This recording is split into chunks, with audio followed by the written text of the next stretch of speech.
Au nom du Père, du Fils et du Saint-Esprit, ainsi soit-il. Nous sommes réunis donc pour fêter l'Assomption de la bienheureuse Vierge Marie. Celle qui était donc pleine de grâce est aujourd'hui au sommet de sa gloire. Elle est corps et âme au sommet de cette gloire. Et c'est le fruit de la sainteté. La sainteté a pour fruit la gloire. C'est ce vers quoi tend la sainteté. Et comme Marie est notre mère et notre modèle, eh bien il est bon de s'interroger sur la sainteté de Marie, afin de pouvoir l'imiter et de pouvoir ensuite bien sûr partager une partie de sa gloire. Car il faut en prendre conscience, nous avons la possibilité d'imiter eh bien, la sainteté de Marie. Bien sûr, pas ses privilèges, mais sa sainteté est imitable. Bien sûr, donc c'est elle l'Immaculée Conception, c'est elle l'Immaculée Mère de Dieu, du Verbe de Dieu. Elle seule est pleine de grâce. Mais nous aussi, nous avons reçu la grâce, une partie de cette grâce, toute gratuitement, comme pour Marie. Et cette grâce a commencé par la foi, son naturel, et par le baptême. Donc à partir de nos grâces respectives, eh bien nous pouvons et nous devons, comme Marie, coopérer à cette grâce et progresser dans cette grâce. Car Marie a progressé dans la grâce, dans la foi. Ses vertus ont progressé. Pourquoi elles ont progressé? Parce qu'elle a coopéré. Et cela est imitable. Où est-ce que nous voyons dans l'Écriture cet indice de la progression des vertus de Marie? Eh bien, dans la réponse du Christ lorsqu'il avait 12 ans, lorsqu'il est recouvert au temple, où Jésus dit, eh bien, ne savez-vous pas que je me dois aux choses de mon Père? Et Marie et Saint Joseph ne vont pas comprendre parfaitement l'implication de cette sentence. Donc, Marie va progresser dans sa foi. Elle ne comprend pas encore de tout le comment de la passion du Christ, de sa mission, etc. Et où est-ce que nous voyons Marie coopérer? À plusieurs endroits, bien sûr, à l'Annonciation, au Calvaire, mais particulièrement à Cana, où là, eh bien, notre Seigneur, elle manifeste au Seigneur un souhait, une demande, elle prend une initiative de foi, de puissance envers son Fils, et notre Seigneur lui répond, mais qu'est-ce que cela pour toi et moi, et mon heure n'est pas encore venue. Mais malgré cette réponse, qui n'est pas un reproche, nous avons déjà expliqué cela, eh bien, elle va dire au serviteur, eh bien, faites tout ce que mon Fils vous dira. Elle sait très bien qu'il va y avoir une suite à sa demande. Donc là, il y a coopération dans la foi, dans l'espérance, dans la charité. Et deux passages de l'Évangile, très courts, comme tout ce qui concerne Marie dans les Évangiles, eh bien, nous manifestent quelle est la sainteté de Marie. La première phrase, c'est la réponse du Christ à une personne qui venait lui prévenir que sa mère, ses frères, c'est-à-dire ses cousins, étaient là et voulaient le voir. Et notre Seigneur va répondre à la foule, parce qu'il est en train de prêcher, mais qui est ma mère, qui est mon frère, qui est ma sœur? C'est celui qui fait la volonté de mon Père, c'est celui-là qui est ma mère, mon frère, ma sœur. Donc cette phrase n'est pas un reproche à la Vierge, au contraire c'est un éloge de sa sainteté. Le Seigneur va déclarer par là quelle est l'essence de la sainteté de Marie, de notre sainteté aussi à nous. La sainteté de sa mère, eh bien, ne vient pas du fait qu'il y a un lien charnel miraculeux entre lui et sa mère, qui est l'incarnation. Ça c'est un privilège, mais ce n'est pas ça qui fait la sainteté de Marie. C'est sa fidélité intérieure à exécuter la volonté de Dieu. C'est celui-là qui est mon frère, celui-là qui est ma mère, etc. Et un autre passage qui a la même morale, c'est une femme entend Jésus qui prêche et elle lui dit, oh bienheureuse la femme dont le sein t'a allaité, bienheureuse ta mère d'avoir un tel fils si prophète. Et notre Seigneur va répondre, non, heureux plutôt celui qui écoute la parole de Dieu et qui la met en pratique et qui la garde. Et c'est ce passage de l'Évangile que l'Église a choisi pour la plupart des messes liturgiques en l'honneur de la Vierge Marie. Parce que c'est là on touche du doigt l'essence de la sainteté de Marie. Elle a écouté la parole de Dieu, elle l'a gardée, elle a coopéré, elle a progressé. Donc si Marie est heureuse aujourd'hui, c'est en raison de cette docilité envers Dieu. La sainteté de Marie est par conséquent de même nature que celle des autres hommes. Marie a une mission particulière, mais sa sainteté est de la même nature que la nôtre. Donc la grande leçon à retenir, c'est que la sainteté de Marie, eh bien, c'est qu'elle a réussi par sa sainteté, par sa coopération à la grâce, eh bien, à être extraordinaire dans les voies ordinaires. Dans les voies ordinaires. Et notre Seigneur nous touche cela du doigt, même pour nous, lorsqu'il dit, lorsque vous aurez donné un verre d'eau, eh bien, ce ne sera pas sans récompense. pour un simple acte de charité. Qu'est-ce que c'est d'un verre d'eau? C'est quand même quelque chose de très ordinaire, même si ça demande un petit effort. Surtout à l'époque, il fallait aller puiser l'eau dans le puits. Parce que notre Seigneur dit un verre d'eau fraîche. Peu importe. Eh bien, ça c'est une voie ordinaire. Et si on le fait avec une charité extraordinaire, eh bien on vient de faire un acte extraordinaire dans une voie ordinaire. Et c'est ce à quoi nous sommes appelés. Certes, donc Marie a eu des privilèges extraordinaires, comme l'Immaculée Conception. Mais même avec ce privilège, eh bien, il n'y aurait pas eu d'Assomption glorieuse pour Marie si elle n'avait pas collaboré à l'œuvre du salut. Marie a reçu toutes ces grâces pour collaborer et donc aussi pour souffrir avec son Fils au drame du calvaire. Si Marie avait refusé cette corédemption douloureuse, donc la partie pénible de la mission, eh bien elle n'aurait point fait la volonté de Dieu, et alors elle n'aurait point mérité une Assomption glorieuse comme elle l'a eue. Marie donc a reçu un certain nombre de grâces et de privilèges initiaux de sainteté, mais ce fond de sainteté objective, de consécration, d'union ou d'appartenance particulière à Dieu, eh bien aurait été corrompu si Marie n'avait pas coopéré subjectivement, eh bien, à la mission pour laquelle elle avait reçu toutes ces grâces. Parce que ces grâces d'Immaculée Conception, ces grâces d'incarnation avaient un but. Il fallait que Marie coopère, pas qu'elle se contente de recevoir ces grâces et qu'elle n'en fasse rien. Sinon, elle aurait ressemblé à ce serviteur de l'Évangile qui va être châtié et chassé par le roi parce qu'il n'a pas fait fructifier le seul denier qu'il avait reçu. Celui qui a reçu 10 en fait fructifier 10, celui qui a reçu 5 en fait fructifier 5, mais il dit la parabole, il y en a qui en a reçu un seul, il l'a enfui dans la terre et il l'a rendu à son maître. Le maître n'est pas content. Je t'avais donné un denier, il fallait que tu fasses fructifier un autre denier. Donc prenez son denier et chassez-le, dit l'Évangile. Et cela aurait été vrai de Marie aussi. Elle a reçu 1000 deniers et il fallait qu'elle en rende 1000.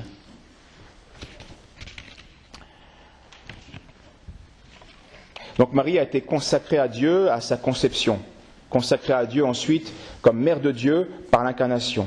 Mais cela ne suffisait pas bien à la rendre glorieuse. Cela ne suffisait pas à la rendre glorieuse. Comme nous, d'ailleurs, nous avons été consacrés par le baptême, ou moi-même consacré dans une mission particulière par le sacrement de l'ordre, par l'ordination, eh bien, ces caractères objectifs du baptême ou du sacerdoce, eh bien, qui nous donnent une certaine sainteté objective. Le baptême nous consacre. Le sacerdoce consacre. À quoi? Eh bien, ce caractère nous sont donnés en vue d'une mission très particulière, qui est même la même si elle se manifeste différemment. Nous devons glorifier Dieu. Notre création, notre état de créature a pour but de glorifier notre Créateur. C'est justice, c'est amour. Donc, eh bien, si malgré ces caractères que nous avons reçus, nous ne coopérons pas, eh bien, cela ne suffira pas, notre baptême ne suffira pas à être glorifié. Si on ne coopère pas à l'œuvre de la rédemption, nous ne serons pas glorifiés. Marie a dû passer par la rédemption douloureuse. Et donc, ces premières grâces de sainteté qui nous ont été données, nous ont été données que, eh bien, pour que nous les fassions fructifier, en nous configurant au Christ crucifié. Il est vrai que, pour ce qui concerne le cas de Marie, elle fut sans péché. Mais Marie ne fut pas sans épreuve. Elle ne fut pas sans tentation, tout extérieur certes, mais des tentations réelles. Elle ne fut pas sans souffrance. Vous pensez bien qu'au pied de la croix, Marie a dû se faire violence pour repousser eh bien, les pensées de découragement ou de haine vengeresse. Ça ne s'est pas fait en douceur et simplement. Ça n'allait pas comme une lettre à la poste.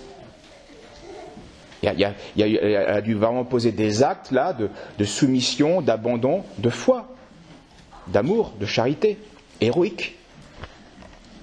Donc l'impeccabilité, c'est-à-dire qu'il n'y a pas la moindre trace d'un seul péché en Marie, l'impeccabilité de Marie n'a en rien supprimé sa liberté avec ses difficultés, avec ses luttes et donc aussi avec son mérite. Parce que c'est cette liberté qui nous fait de pouvoir déchoir, mais de ne pas vouloir déchoir, qui nous fera mériter la gloire. Marie a donc librement accepté de souffrir avec son Fils et d'offrir son propre Fils en sacrifice, en union avec son Fils, pour le salut du monde. Et donc elle est là, la vraie sainteté de Marie, qui va provoquer son ascension toute glorieuse. Et ce qui s'est réalisé totalement en Marie, eh bien peut et doit se réaliser partiellement en nous aussi, ses enfants. Marie a comme nous eh bien, connu eh bien, un progrès dans la sainteté. Alors pas de la même manière que nous, mais elle a progressé. Nous, malheureusement, nous progressons de l'imparfait, même du mauvais, au bon et au meilleur. Voilà. Donc on progresse de l'imparfait au parfait. Elle, pour Marie, le progrès était d'une perfection en une plus grande perfection. Mais elle aussi eh bien, avait comme devoir de progresser en perfection. Immaculée, elle s'est donc consacrée à Dieu.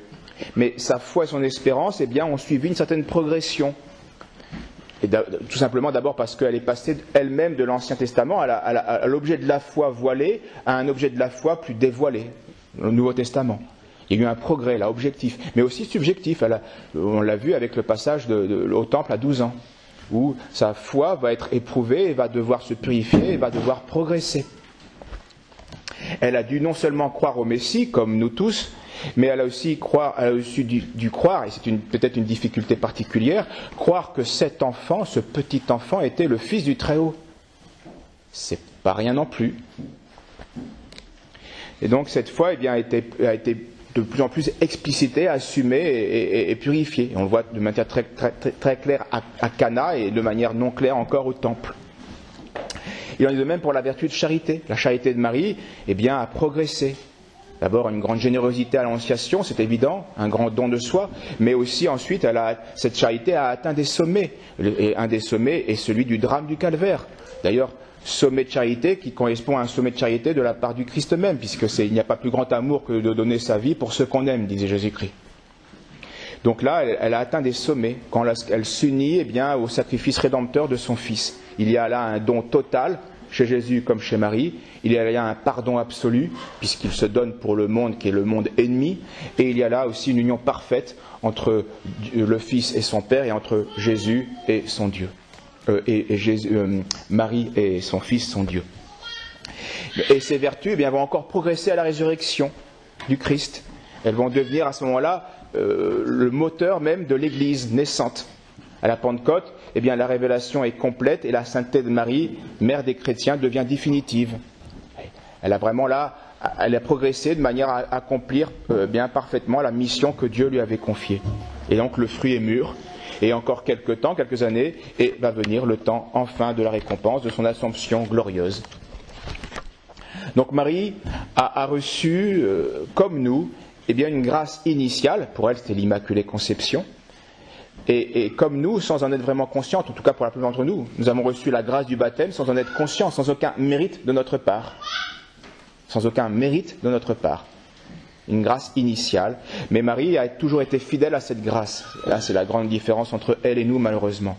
Elle a progressé dans la perfection, sans connaître, et ça c'est consolant et instructif pour nous, sans connaître les charismes extraordinaires que parfois des saints ont connus. Comme la bilocation, comme la prophétie, comme des miracles extraordinaires que certains saints ont pu faire, Saint Vincent Ferrier. Marie n'a pas ressuscité les morts, Marie n'a pas fait de prophétie, etc. Donc c'est vraiment, elle est extraordinaire dans la voie ordinaire. Elle a atteint un degré inimitable de sainteté dans une voie tout à fait ordinaire. Tout à fait ordinaire. Donc Marie a reçu toutes les grâces qui lui permettaient de remplir son rôle. Donc là, bien sûr, comme son rôle était extraordinaire, il lui fallait des grâces en conséquence. Donc Immaculée Conception, Incarnation. Parce qu'une mission comme elle l'avait, il fallait évidemment de grandes grâces. Donc Marie a reçu en effet des grâces qui lui permettaient de remplir sa mission, son rôle dans l'œuvre du salut. Et comme elle a offert à ces grâces eh bien, une collaboration sans réserve, eh bien, elle a rempli son rôle à la perfection et elle s'est sanctifiée au maximum. Et c'est là l'essence de la sainteté et c'est en cela que nous pouvons l'imiter. Collaboration sans réserve et sanctification au maximum. Et jouer son rôle à la perfection. Ça, tout le monde peut le faire, quel que soit le rôle de chacun. C'est l'essence de la sainteté. Là est l'origine aussi de sa gloire. Et cela est donc très consolant et très encourageant pour nous parce que eh bien, notre sainteté ne dépend pas de notre mission ou de rôle plus ou moins grand que l'on a dans la société. La plupart d'entre nous avons une vie apparemment, socialement insignifiante. C'est pas grave. C'est pas ça qui fera notre gloire au ciel. C'est la collaboration, c'est le maximum de sainteté, c'est notre rôle, c'est notre perfection dans ce petit rôle, ou de son grand rôle, parce que certains ont des grands rôles à jouer, plus ou moins grands. Donc ce sera notre fidélité à la volonté de Dieu sur nous. Et voilà pourquoi la sainteté de Marie est imitable. Donc Marie est la plus glorieuse des créatures, non parce que Dieu l'a choisie pour mère, mais parce que Marie a rempli parfaitement son rôle de mère. Eh bien, à nous de l'imiter. Au nom du Père, du Fils et du Saint-Esprit, ainsi soit-il.